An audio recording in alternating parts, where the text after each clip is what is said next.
আসসালামু আলাইকুম friends, welcome back to আলোরা লাইফ।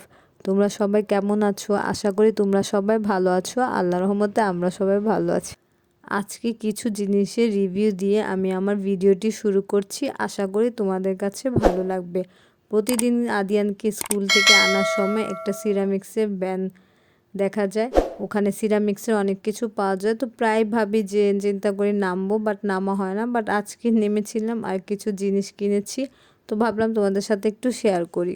এই তো কয়েকটা প্লেট কিনেছি, 2টা বাটি কিনেছি, 2টা ট্রে কিনেছি, কয়েকটা কাপ কিনেছি, আর হচ্ছে একটা আচার রাখার ছোট বয়ম কিনেছি, আর একটা জুসের জার কিনেছি। এই তো এই সামান্য কিছু জিনিস কিনলাম আর ভাবলাম তোমাদের সাথে একটু শেয়ার করি। আর আমি যেহেতু একটু দূর থেকে ভিডিওটা করেছি, তো ডিজাইনটা বোঝা যাচ্ছে না। ইদানিং হচ্ছে সিরামিক্সের জিনিসগুলোর উপর মোজাইকের মতো থাকে, মানে ছিটা ছিটা ডিজাইন থাকে, তো ছিটা ছিটা ডিজাইনগুলো দেখা যাচ্ছে না। এগুলোর মধ্যে ছিটা ছিটা ডিজাইনগুলো ছিল। আরও অনেক সুন্দর সুন্দর জিনিস ছিল, কিনতে ইচ্ছে হয়েছিল, বাট আর কিছু কিনলাম না। আজকে এতটুকুই থাক। আর জিনিসগুলো আমার মনে হয়েছে একটু কমেও পাওয়া গেছে। এই তো আনাইজা ঘুম থেকে উঠে গিয়েছে, তো ভাবলাম আনাইজা যেহেতু এখন ধরে ধরে হাঁটাহাঁটি করে, তো ওকে আমি বিকেলবেলা এভাবে তোষক বিছিয়ে দিই, সকালবেলাও দিই, যাতে ও মানে একটু কমফোর্টেবলভাবেই থাকে, ব্যথা ট্যাথা না পায়, কারণ ও এখন ধরে ধরে হাঁটার চেষ্টা করে। তো এভাবে ওকে একটু তোষক বিছিয়ে দিলে ও খেলাধুলা করতে পছন্দ করে, আর অনেকক্ষণ খেলেও, আর ওদিক দিয়ে আমি আমার কাজগুলো করে ফেলি। তো ভাবলাম আজকে তোমাদের সাথে একটু শেয়ার করি। তো প্রতিদিন বিকেলবেলায় আমি ওকে এভাবে একটু এঙ্গেজ রাখার চেষ্টা করি, যাতে ও আমাকে ডিস্টার্ব কম করে, কারণ যেহেতু আমি আর ও একাই থাকি বেশিরভাগ সময়, তো ও শুধু সারাক্ষণ আমার সাথেই থাকতে চায়। আনাইজার একটা বাজে অভ্যাস হচ্ছে, ও সব কিছু মুখে দেয়। খেলনার সময় খেলনা মুখে দেয়, খাবারের সময় খাবার মুখে দেয়, নিচে থেকে ও যা পায় তাই মুখে দেয়। যেমন এখন খেলনাগুলো মুখে দিচ্ছে, তাই আমি এগুলা পরিষ্কার রাখার জন্য এই বক্সের ভিতরেই রাখি, যাতে খেলনাগুলো একটু পরিষ্কার থাকে। এই তো এইভাবেই আমি আনাইজাকে একটু বিজি রাখার চেষ্টা করি, যাতে আমি আমার টুকটাক কাজগুলো সেরে ফেলতে পারি, আর ও যাতে একটু খেলাধুলা করতে পারে। আর এভাবে আমি প্রায় বিকেলবেলা এটা করি, যাতে ও একটু খেলাধুলা করে আর আমি আমার হাতের কাজগুলো সারতে পারি। আমি এখন বারান্দা থেকে কিছু কাপড় এনে ভাঁজ করছিলাম। ও ওর খেলা রেখে এখন আমার কাপড়গুলোকে নষ্ট করছে আর কাপড় নিয়ে খেলছে। আনাইজা যেহেতু খেলা করছে, তো আমি ভাবলাম আমি ওর বিকেলের নাস্তাটা বানিয়ে ফেলি। তো আমি সামান্য অলিভ অয়েলের মধ্যে এখন ওটস দিয়ে একটু নাড়াচাড়া করে পানি দিয়ে দিব। ওটসটা ঠিক মতো সিদ্ধ হলে বাস নামিয়ে ফেলবো। আর এই ওটসটার মধ্যে একটা কলা ম্যাশড করে দিয়ে দেন আনাইজাকে খাওয়াবো। তো আমি প্রায় সময় আনাইজাকে একই রকম খাবার দিই না, এক এক টাইমে এক এক রকম খাবার দেওয়ার চেষ্টা করি, যাতে ওর খাওয়ার ইচ্ছাটা মানে থাকে।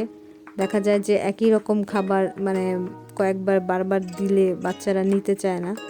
তো আমি চেষ্টা করি যে সকালে একটা দেওয়ার, দুপুরে একরকম, আর বিকেলে একরকম, আবার রাতে একরকম। আবার মাঝে মধ্যে হয়ে যায় হয়তো বা কখনো খিচুড়ি 2বারই একরকম দিয়ে দিই এরকম। এই তো আমি কলাটা এইভাবে ম্যাশড করে নিচ্ছি। এতক্ষণ ধরে যারাই আমার ভিডিওটি দেখেছেন, তাদের ভালো লাগলে অবশ্যই লাইক দিবেন, সাবস্ক্রাইব করে আমার পাশে থাকবেন আশা করছি। আর যারা অলরেডি এই কাজটি করেছেন তাদের অনেক অনেক ধন্যবাদ।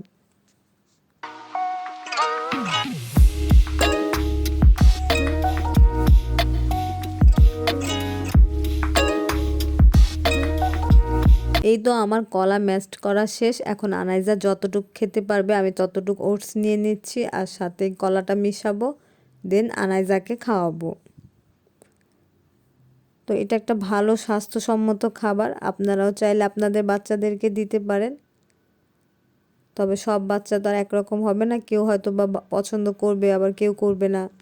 তবে আমি যেহেতু একজন পুষ্টিবিদকে দেখাই আনাইজার জন্য, তো ওনার এই চাটের মধ্যে খাবারটা ছিল, তো আমি দিয়ে থাকি, আর আনাইজাও পছন্দ করে খায়। আমার বিকেলের নাস্তা বানানো শেষ আনাইজার জন্য, বাট আনাইজার খেলা এখনও শেষ হয় নাই, তাই আমি ভাবলাম ও আর একটু খেলুক, ও যতক্ষণ ভালো লাগে।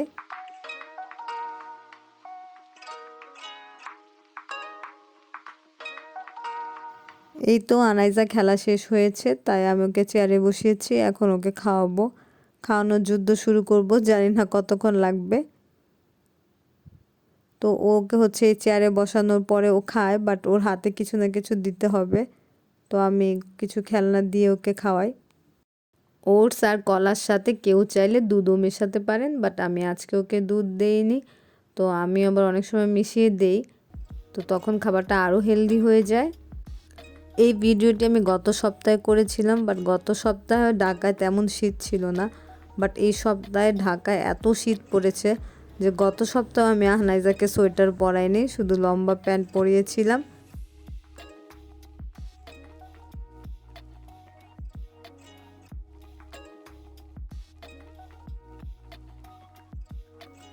এই তো আনাইজা আর খেতে চাচ্ছে না, তো তাই আমি ওকে আর জোরাজুরি করবো না, ও যতটুকু খায় খাক, কারণ আমি ওকে বেশি জোরাজুরি করি না।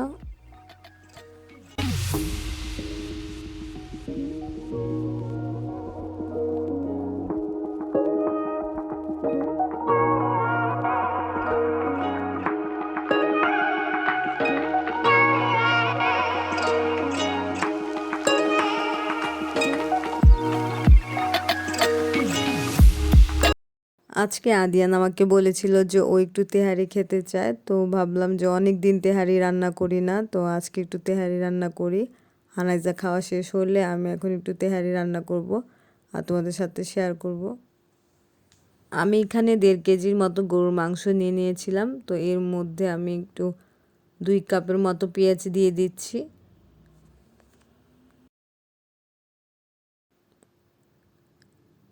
এখন সামান্য পরিমাণ একটু তেল দিয়ে দিব, যদি তেল লাগে তাহলে আমি পরে আবার একটু অ্যাড করব। এখন 1 টেবিল চামচের মতো ধইনা আর জিরা দিয়ে দিলাম। এখন সামান্য পরিমাণ গরম মশলা দিয়ে দিলাম। এখন একটু রাঁধুনির সস দিয়ে দিলাম। এখন একটু আস্ত জিরা দিলাম, একটা বড় এলাচ, আর হচ্ছে কাবাব চিলি আর ছোট এলাচ, কয়েকটা তেজপাতা, আর হচ্ছে স্টার মশলাটা, এটা হচ্ছে একটা স্টারের মতো থাকে, তো এই যে এরকম দেখতে আমি ভেঙে দিয়েছি 2 টুকরো। আর হচ্ছে এটা রাঁধুনি তেহারি মিক্সড মশলা, যেটা কিনতে পাওয়া যায় প্যাকেট মশলাটা, তো এটা আমি 2 টেবিল চামচ দিয়ে দিলাম। এখন কিছু আদা বাটা দিচ্ছি। তো আমি একটু তেহারিটা পুরন ঢাকার স্টাইলে রান্না করতে চেয়েছি, যে একটু সাদা সাদা আর বাসার মশলা দিয়ে রান্না করব। পুরান ঢাকা তেহারি রান্নার স্টাইলে আমি তেহারিটা রান্না করব। আমি এখন সব মিক্সড করে নিচ্ছি, তা এখন চুলায় বসিয়ে দিব। এই তো আমি চুলায় বসিয়ে দিয়েছি, এখন নাড়াচাড়া করব, তারপর ঢাকনা দিয়ে ঢেকে রাখবো।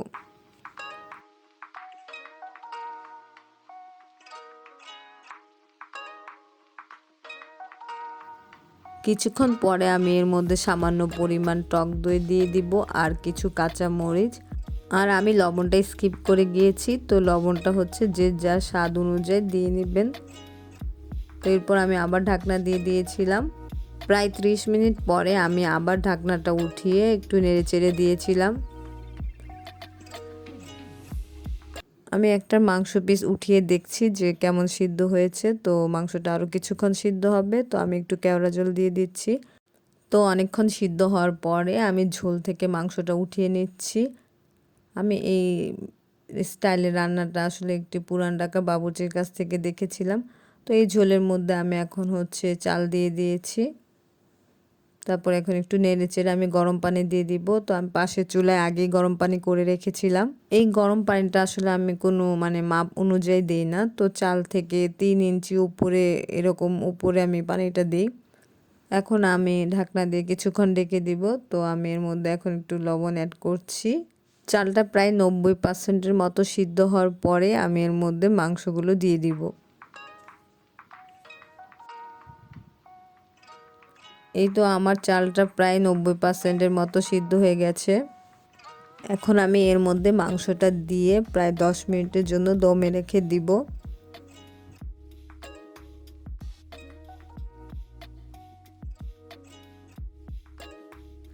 এখন আমি এর মধ্যে সামান্য ঘি অ্যাড করব। তো 10 মিনিট পর এসে আমি চালটা আর মাংসটা মিক্সড করে ফেলবো। এই তো আমার মজাদার তেহারি রান্না শেষ। আশা করি সবার ভালো লেগেছে। আর এই পর্যন্ত যারাই আমার ভিডিওটি দেখেছেন তারা অবশ্যই লাইক দিবেন, সাবস্ক্রাইব করে আমার পাশে থাকবেন। আর যারা অলরেডি এই কাজটা করে ফেলেছেন তাদেরকে অনেক অনেক ধন্যবাদ। তো আজকে আমি যেহেতু নতুন প্লেট কিনেছিলাম আপনাদেরকে বলেছি আর ট্রে, তো ভাবলাম কেননা এটার মধ্যে একটু সার্ভ করি। তো আমি ওই নতুন ট্রের মধ্যে তেহারিটা বেড়েছি। তো আমার হাজব্যান্ডের অনেক ক্ষুধা লেগেছে, তো ও খাচ্ছে আর বলছে অনেক মজা হয়েছে, মাংসটাও সুন্দর মতো সিদ্ধ হয়েছে। এরকম প্রশংসা পেলে ভালোই লাগে। তোমরাও কমেন্ট করে বলতে পারো তোমাদের কাছে কেমন লেগেছে তেহারি রান্নাটা। তো যাই হোক, আজকে আমি আমার ভিডিওটি এখানেই শেষ করব। তোমরা সবাই ভালো থাকবে। আল্লাহ হাফেজ, আসসালামু আলাইকুম।